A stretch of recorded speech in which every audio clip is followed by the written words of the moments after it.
Pozzallo, en Sicile, un des ports de débarquement. Entre janvier et septembre 2017, plus de 100 000 personnes ont traversé la Méditerranée, partie de Libye, direction l'Italie. À bord de ce bateau, des migrants survivants.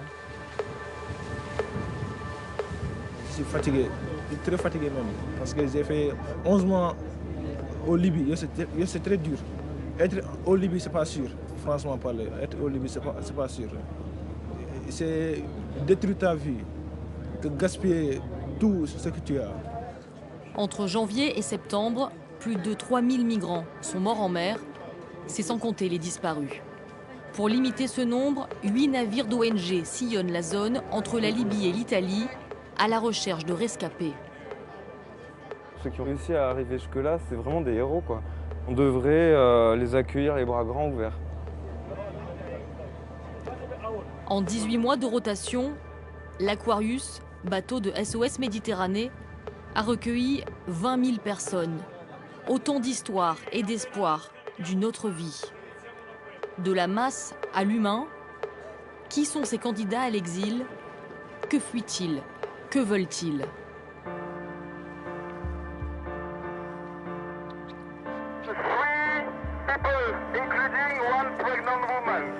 Les sauvetages se font de jour comme de nuit.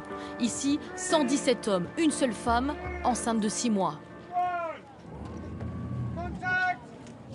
Ok, pousse, bravo, bienvenue. Ils viennent d'un porte-conteneurs turc. Ce navire est arrivé sur zone de sauvetage à l'est de Tripoli avant notre bateau. Et en droit maritime, la notion d'assistance est fondamentale. C'est donc lui qui a effectué le sauvetage.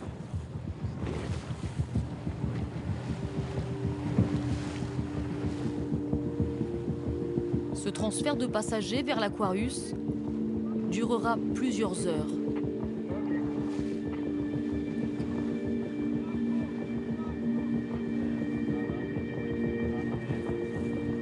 On a eu de la chance, sinon on était même perdus. Parce qu'on a débarqué hier nuit à 3 h du matin. Bon, on est rentré en côte Méditerranée à 7 h du matin. Bon, de 7 h du matin jusqu'à 15 h, nous sommes sur la Méditerranée. On a rien vu, donc tu vois, donc Dieu faisant les choses, on est venu tomber sur une compagnie turque qui nous ont vraiment secourus. Idrissa n'a pas 30 ans. Étudiant au Nord Mali, il a fui son pays pour une vie meilleure. Sa traversée, il l'a payée 2000 €. Sur le canot, ils étaient 118. Le passeur a donc récolté quelques 236 000 € pour cette allée simple en Méditerranée.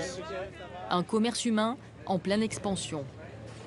Une fois sur l'Aquarius, l'accueil est structuré. Kit de survie distribué, de l'eau, une couverture, des chaussettes, un jogging. Et puis c'est ce qu'ils appellent le triage, avec la remise de bracelets. Le triage consiste principalement en demandant aux personnes qui viennent à bord de quel pays ils viennent, quel âge ils ont et en général de savoir dans quel état ils se trouvent pour qu'on puisse le mieux utiliser nos ressources et connaître leur situation. À bord, ils arrivent épuisés, pieds nus, déshydratés. Après la traversée, ils n'ont plus rien. Seul lien avec leur passé, ces numéros de téléphone sauvés des eaux. Derrière ces histoires, il y a ceux que la société nomme les migrants économiques. Et pourquoi tu es allé en Libye? Je veux chercher de l'argent pour aller donner de mon maman avec mon papa, avec mon petite sœur. J'étais un élève, mais il n'y a pas assez de l'argent. J'ai sorti pour gagner de l'argent, quoi à manger. Nous sommes des cultivateurs, il n'y a pas beaucoup de pluie. Ça tombe un mois seulement, ça s'arrête. Tu sèmes les kilos de maïs, riz, tu sèmes ça, il n'y a pas l'eau. Ça se reste. Les chèvres, les vaches, tout ça meurt. Maintenant, j'ai en sorti pour gagner de l'argent. Comment les parents vont manger? Il n'y a pas quoi manger. Comme Omar, Tous fuient la misère de leur pays. Ces hommes viennent majoritairement d'Afrique de l'Ouest pour rejoindre la Libye pour y travailler. Mais beaucoup ignorent que ce pays est devenu une plateforme de l'horreur et du trafic humain organisé à grande échelle. En Libye, Omar a été kidnappé, vendu, enfermé dans un centre de torture. Frappé, il n'y a pas quoi à manger, il te frappe chaque jour. Si tu as mangé à 19h, c'est demain encore à 19h que tu vas manger. Maintenant, chaque jour, c'est à taper, tu pleures beaucoup. Même il m'a cassé avec le qu'il a, la main là. Il te frappe pour que tes parents entendent. Il te donne le téléphone, il te frappe, tes parents entendent. Tu cries là-bas beaucoup. Après, tes parents vont savoir, ah, tu es en souffrance. Tu es en souffrance. Maintenant, ils vont amener l'argent, ils mangent. Selon les associations, 40% des migrants ne visent pas l'Europe, mais cherchent seulement à fuir la Libye.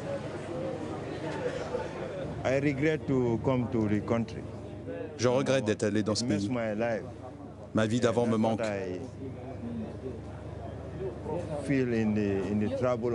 Il y a trop de problèmes en Libye.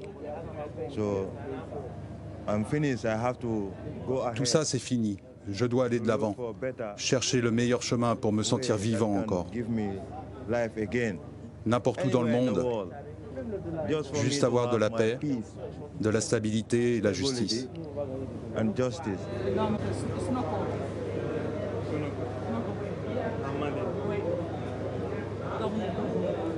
5 heures du matin, transbordement vers un bateau espagnol. Cette nuit, l'Aquarius n'aura été qu'une plateforme d'accueil. On ne les ramène pas directement en Italie parce que nous sommes un des plus gros navires de sauvetage des ONG qui interviennent dans cette zone.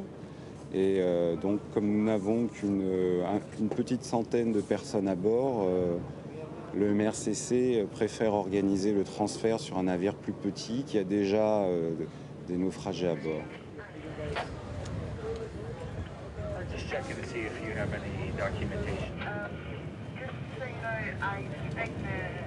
Par rapport à l'année dernière où les départs franchement s'organisaient en fonction des vagues, maintenant les départs sont un petit peu n'importe comment, ils se débarrassent des gens et malheureusement les trafiquants, ils les poussent à la mer. S'ils ne veulent pas monter sur les rubbers comme on les appelle, parfois ils les flinguent dans les broussailles sur la côte, etc. C'est déjà arrivé à ma connaissance au moins 2 fois.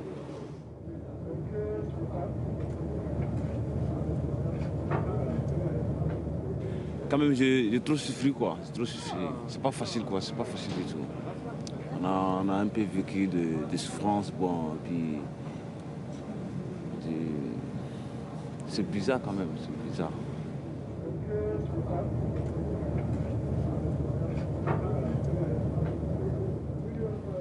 Bon, arriver, bon, je pense que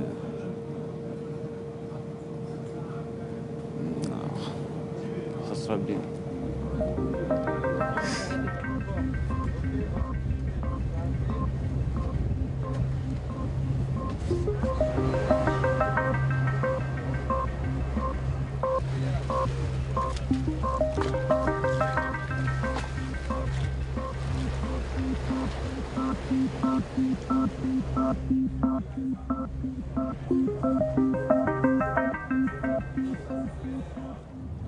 Sur l'Aquarius, le dernier sauvetage n'est jamais le dernier.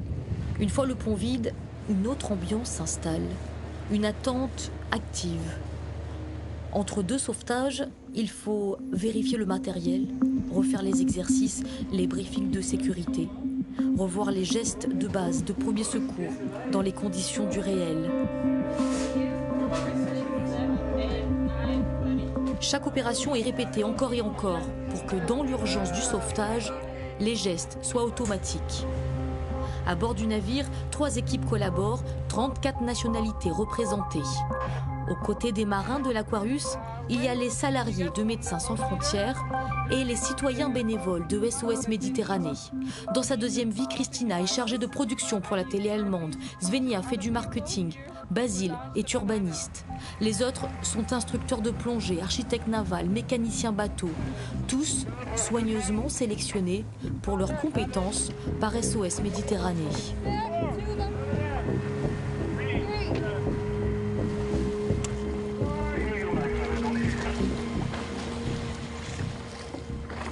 Stéphane a fait sa marine marchande à Marseille. Bénévole, il entame sa 7e rotation. Son premier sauvetage semble gravé en lui. Je m'en souviendrai toute ma vie. J'ai pris une claque. Donc de la passerelle déjà aux jumelles, ça a été assez émotionnel. Et pour le sauvetage, j'avais l'impression d'être dans un autre monde, quoi. Même si on a vu des photos, des vidéos, la réalité, elle est impressionnante. Ces ONG, certains les surnomment les taxis des passeurs, ou les accusent de favoriser la migration. Mais l'expérience Mare Nostrum renverse cette accusation. Mare Nostrum est une opération de sauvetage militaire et humanitaire dirigée uniquement par les Italiens en 2013. Après une année, ils ont eu un peu trop de succès, c'est-à-dire ils ont sauvé beaucoup de vies, qui est une bonne chose, mais aussi l'Italie, ils ont dit oui, mais c'est trop coûteux. Ils ont posé la question à les autres membres de l'Union de l'Europe pour dire est-ce que vous pouvez peut-être donner aussi de l'argent pour cette opération? Les autres, ils ont dit non, et avec ça, l'Italie a dit ok, dans ce cas-là, on arrête avec. Après Mare Nostrum, le nombre de migrants n'a pas diminué, le nombre de morts a augmenté. SOS Méditerranée est né de ce constat un an plus tard. L'Aquarius est aujourd'hui le seul navire civil à naviguer en haute mer 12 mois par an. Il est financé à 90% par des dons. C'est une crise gouvernementale, c'est un problème le peuple. Il est en train de financer des ONG parce que les gouvernements font rien. C'est des choses que je comprends pas. Je suis un marin, je donne la main à ceux qui en ont besoin et ça s'arrête là. Nous sommes là pour combattre les symptômes, si tu veux, de toute la situation. Et pour la vraie solution, il faut regarder les politiciens, des gens de pouvoir qui peuvent vraiment changer les choses. La réponse de nos gouvernements par rapport à ça, de mon point de vue, elle est vraiment insuffisante. Il faudrait une mobilisation, vraiment une mobilisation et une volonté de vouloir agir et pas de laisser ça dans les mains du gouvernement italien ou du gouvernement grec en Grèce.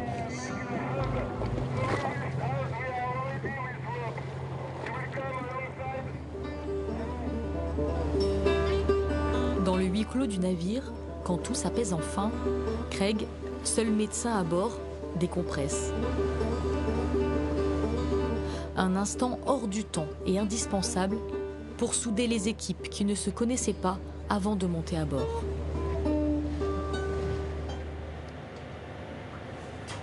Sur l'Aquarius, tout peut basculer d'une seconde à l'autre. Le temps paraît suspendu à une alerte. Au petit matin, moment privilégié avec la mer. Basile est déchiffreur d'horizon. Vu la taille des embarcations, le radar ne suffit pas. Avec les jumelles, on arrive à avoir un point de vue un peu plus loin, environ 8000 nautiques. C'est clairement pas facile en fait. Concrètement, on recherche un point sur l'horizon en fait. On essaye de regarder juste en dessous de l'horizon et une embarcation, ça apparaît plus ou moins comme un petit point noir.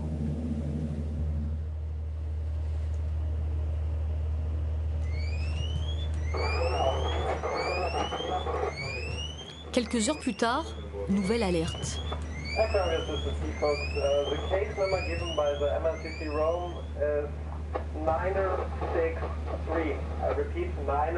Le MRCC italien, centre de coordination de sauvetage en mer basé à Rome, donne l'ordre aux ONG d'intervenir. 3 embarcations en détresse sont signalées. Le canot pneumatique a été sauvé par Juventa. Maintenant, on doit transférer les passagers du Juventa vers l'Aquarius. Mais avant tout, on va sauver les gens sur la barque en bois. Il y a une centaine de personnes sur cette barque. Sauvetage en collaboration avec le Juventa, navire d'une ONG allemande. Sur les lieux avant l'Aquarius, elle a déjà distribué les gilets. Can you hear me? English, français, arabe? Serena est la médiatrice culturelle. Ce sera elle le premier contact. Ils sont plus d'une centaine, entassés, en surface et dans la cale du bateau. Ils n'ont ni boussole, ni pagaie pour avancer. Le moteur a été volé par des Libyens en début de traversée. Rien ne se perd.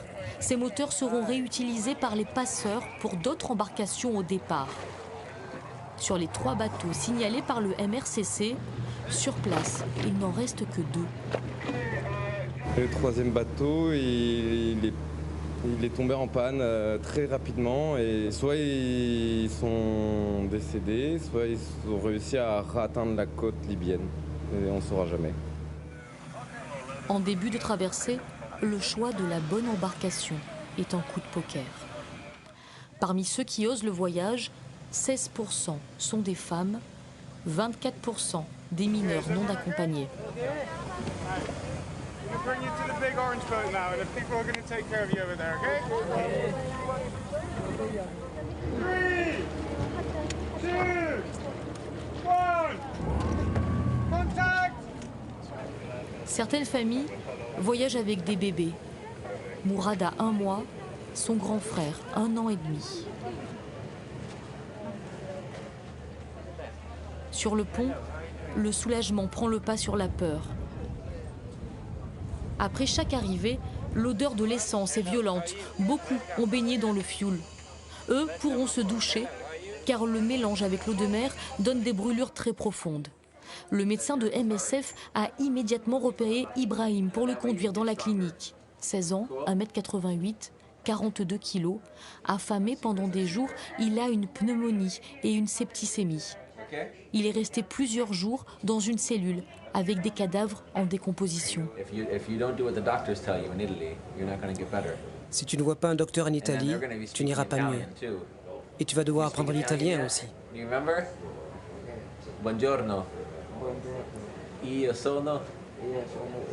Yeah, very good. You have a couple. L'écoute bienveillante d'un médecin, c'est aussi un remède. Les femmes et les enfants, eux, sont installés dans le shelter, une salle à part, loin des hommes. Le shelter, c'est le royaume d'Alice, la sage-femme. Être une femme en Afrique, déjà, c'est pas facile. Mais être une femme en Libye, c'est l'enfer.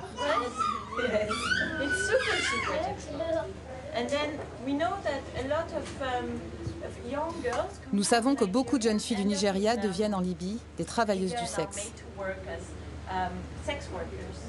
Laissez-moi vous dire que ce n'est pas OK. Ce n'est pas normal. Si vous voulez me voir en privé pour parler, vous pouvez toujours venir vers moi. Certaines filles n'ont pas payé leur traversée. Elles sont déjà attendues en Italie. Elles quitteront le bateau avec un numéro d'urgence. 800 290 290. Can we repeat all together? 800 290 290. Okay. And why do we call this? C'est généralement après cette réunion que les femmes osent se confier. Les Nigérianes, nombreuses, fuient souvent la prostitution forcée. Mathilda a quitté le Nigeria pour une promesse de travail comme domestique en Libye. J'ai rencontré une femme, elle m'a dit que si je partais en Libye, je pourrais survivre, que ma vie serait meilleure. En arrivant en Libye, elle a changé son histoire. J'ai dû travailler comme prostituée. Dans un appartement pour prostituées. J'y étais avec d'autres filles. On était entre 15 et 20. Et elle vous battait ? Yeah, she really did a lot. Oui, beaucoup. Vraiment beaucoup. Elle avait l'habitude de nous battre avec des fils électriques, quelquefois avec des tuyaux ou des bâtons. Is either electric wire, sometimes pipe, sometimes turning stick. Elle nous traitait vraiment, vraiment mal. Nous n'avions pas de nourriture, on ne mangeait qu'une fois par jour et des fois pas du tout. Même quand j'ai remboursé ma dette, elle n'a pas voulu me libérer. Elle aimait trop l'argent que je rapportais. J'ai pu m'enfuir. Dans l'intimité de sa cabine, Alice rédige des certificats médicaux. Elle espère aider les victimes de violences sexuelles à obtenir plus facilement l'asile. En fait, l'histoire, je l'ai entendue hier et je l'ai assimilée hier et voilà, je l'ai vue d'un point de vue tout à fait médical. Et puis là, je la relis maintenant et en fait, l'horreur du truc me tape encore plus fort dans la gueule là, en fait, en ce moment. C'est très dur en fait de relire ça maintenant à froid.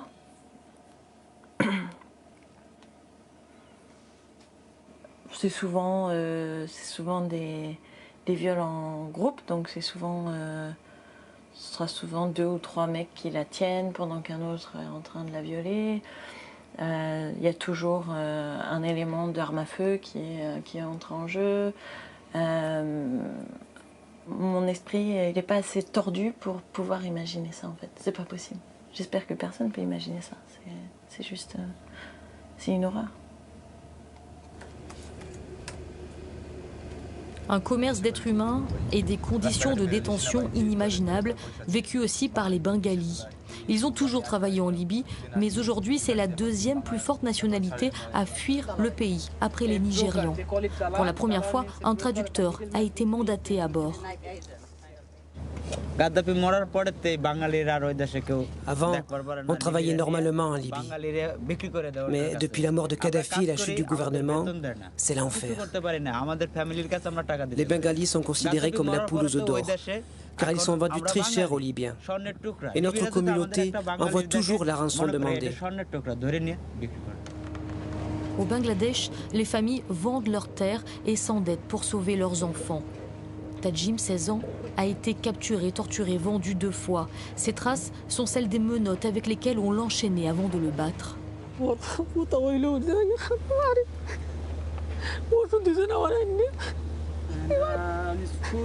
Le traducteur nous explique comment se déroulaient les séances de torture. Battu 2 heures par jour avec la crosse d'une arme ou des tuyaux sur les mollets et la plante des pieds, il restait plusieurs jours sans pouvoir marcher.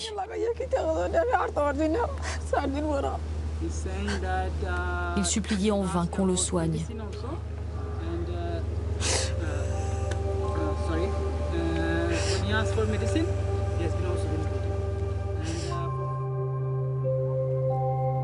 Sauvés de la mort, seul leur passé les effraie. En sécurité quelques jours sur l'Aquarius, ils reprennent doucement des forces. L'envie de vivre ne les quitte pas. Et c'est en musique que tous rechargent les batteries. En rythme, les communautés se mélangent. Sur le pont, battle de danse entre un Marocain et un Pakistanais sur de la musique ivoirienne.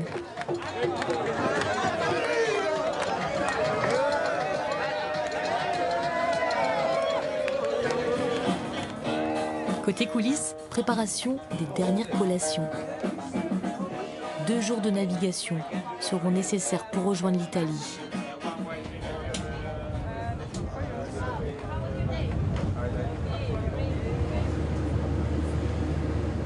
L'Aquarius apparaît comme une parenthèse enchantée entre l'enfer de la Libye et l'épreuve d'un nouveau monde, l'Italie. Sur la suite, certains ne savent rien. D'autres ont compris qu'ils ne sont pas attendus les bras ouverts. Ils lancent un message aux Européens. Un jour, tous ces trajets s'arrêteront. Nous ne voulons pas rester pour toujours. Juste le temps pour nous d'apprendre. Nous avons peur chez nous. Alors restons en paix avec les Africains. C'est le message que j'aimerais donner aux Européens. Certains fuient Boko Haram, certains fuient les crises économiques, d'autres les maladies. Nous ne pouvons pas rentrer chez nous. This is a map, my friend. This is Libya. شوفوا عكار هيدا ليبيا من هون تركنا. Ça c'est la Libye, c'est d'ici qu'on a quitté, ok? Votre famille et votre histoire. Il est très important que vous puissiez raconter votre histoire et expliquer pourquoi il n'est pas possible pour vous de rentrer. Sur l'arrivée en Europe, les explications sont sommaires. Chacun son rôle, répètent les équipes. Nous, on sauve des vies. L'après, c'est l'affaire d'autres associations. Sur le port de Sicile, ils seront accueillis par les autorités et la Croix-Rouge. Selon le règlement de Dublin, les demandes d'asile se font dans le premier État sur lequel un migrant pose le pied. L'Italie, seule à gérer cet afflux, menace de fermer ses frontières. Elle demande de l'aide. En guise de réponse, l'Europe veut stopper les migrants avant la traversée, donc en Libye. Alors que les organisations internationales, dont l'ONU, dénoncent les centres de torture, l'Europe débloque 200 millions d'euros à la Libye, où gardes-côtes et milices sont quelquefois étroitement liés.